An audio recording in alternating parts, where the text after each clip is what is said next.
మాట్లాడనా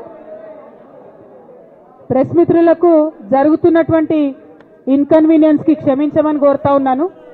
అట్లానే ఇక్కడ ఇవాళ ఇంత పెద్ద ఎత్తున హాజరైనటువంటి జాగృతి కార్యకర్తలకు నాయకులకు అందరికీ కూడా హృదయపూర్వకంగా నా నమస్కారాలు తెలియజేస్తా ఉన్నాను. కానీ జాగృతి కార్యకర్తలు దయచేసి సాయిని వెనక్కి జరు కూర్చోబెట్టు, ప్రెస్ వాళ్ళని ఫ్రీగా కూర్చొని వెనక్కి జరు బిడ్డ. అజయ్ సీనా ఒక్క అడుగు వెనక్కేనా ప్లీజ్, కొద్దిగా వాళ్ళు ఫ్రీగా నిలబడండి. ప్రెస్ మిత్రులందరికీ కూడా ధన్యవాదాలు తెలియజేస్తా ఉన్నాను సమయం తీసుకొని ఈ పత్రికా సమావేశానికి వచ్చినందుకు. నిన్న మధ్యాహ్నం తర్వాత భారత రాష్ట్ర సమితి నుంచి ఒక ప్రకటన మీ అందరి ద్వారా నేను మీడియాలో చూడడం జరిగింది. మరి బీఆర్ఎస్ నుండి వచ్చినటువంటి ఈ ప్రకటనలో పార్టీ ఎమ్మెల్సీ శ్రీమతి కె కవిత ఇటీవలి కాలంలో ప్రవర్తిస్తున్న తీరుతెన్నులు, కొనసాగిస్తున్న పార్టీ వ్యతిరేక కార్యకలాపాలు బీఆర్ఎస్ పార్టీకి నష్టం కలిగించే రీతిలో ఉన్నందున పార్టీ అధిష్టానం ఈ విషయాన్ని తీవ్రంగా పరిగణిస్తున్నది. పార్టీ అధ్యక్షులు శ్రీ కె చంద్రశేఖరరావు గారు శ్రీమతి కె కవితను తక్షణం పార్టీ నుండి సస్పెండ్ చేస్తూ నిర్ణయం తీసుకున్నారని చెప్పి మరి నాకు ఒక ప్రకటన నిన్న టీవీల ద్వారా అందుకోవడం జరిగింది. మరి నేను పార్టీ నుండి వచ్చినటువంటి లేఖలో ప్రత్యేకంగా 2 అంశాల మీద మాట్లాడదలుచుకున్నాను.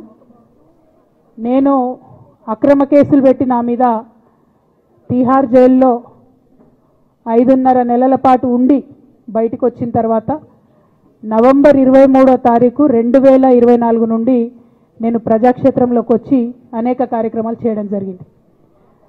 మరి నేను చేసినటువంటి పనులలో మొట్టమొదటిది ఒక బిడ్డ హాస్టల్లో చనిపోతే ఆమెను విజిట్ చేసి, అట్లానే గురుకులాల్లో జరుగుతున్నటువంటి అన్యాయాల మీద మొట్టమొదటి కార్యక్రమం తీసుకొని నేను మాట్లాడినా. ఆ తర్వాత బీసీలకు జరుగుతున్నటువంటి అన్యాయం, కాంగ్రెస్ పార్టీ మేనిఫెస్టోలో ఇచ్చినటువంటి 42% హామీ కోసము ఇచ్చినటువంటి 42% హామీ కోసము పెద్ద ఎత్తున నేను పనిచేయడం జరిగింది.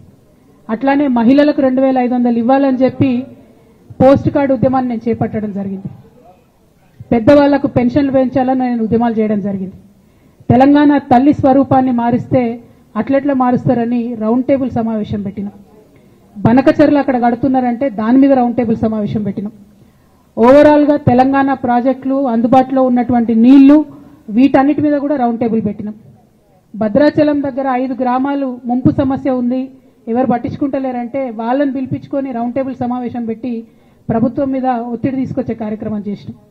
ముఖ్యమంత్రి గారి సొంత జిల్లా మహబూబ్ నగర్లో భూ నిర్వాసితులకు అన్యాయం జరుగుతుందంటే నారాయణపేట నియోజకవర్గం వెళ్ళి వాళ్ళకు మద్దతుగా మేము నిలబడి రావడం జరిగింది. అట్లానే 47 నియోజకవర్గాలలో బీఆర్ఎస్ కండువా బాజాప్తా కప్పుకొని, గులాబీ కండువా బాజాప్తా కప్పుకొని ఎక్కడికి పోతే అక్కడ రాహుల్ చంద్రశేఖర్ రెడ్డి గారిని రిక్వెస్ట్ చేసి భవన్ నుంచి అక్కడ ఉండేటటువంటి బీఆర్ఎస్ నాయకులకు అఫీషియల్ కమ్యూనికేషన్ చేపించి ప్రతి ఒక్క బీఆర్ఎస్ నాయకులకు, కార్యకర్తలకు మాట్లాడి ఆయా పర్యటనలకు వెళ్ళినప్పుడు అందరినీ కలుపుకొని బాజాప్తా గులాబీ కండువా వేసుకొని 47 నియోజకవర్గాలు నవంబర్ 23, 2024 నుండి ఈ రోజు వరకు నేను పర్యటన చేసి అనేక ప్రజా సమస్యల మీద మాట్లాడడం జరిగింది. మరి ఇవన్నీ పార్టీ వ్యతిరేక కార్యకలాపాలు అన్నది నాకు అర్థం కాలేదు. ఎట్లా వ్యతిరేక కార్యకలాపాలు అవుతాయన్నది కూడా ఒకసారి పార్టీ పెద్దలు పునరాలోచించుకోవాలని చెప్పి నేను రిక్వెస్ట్ చేస్తాను.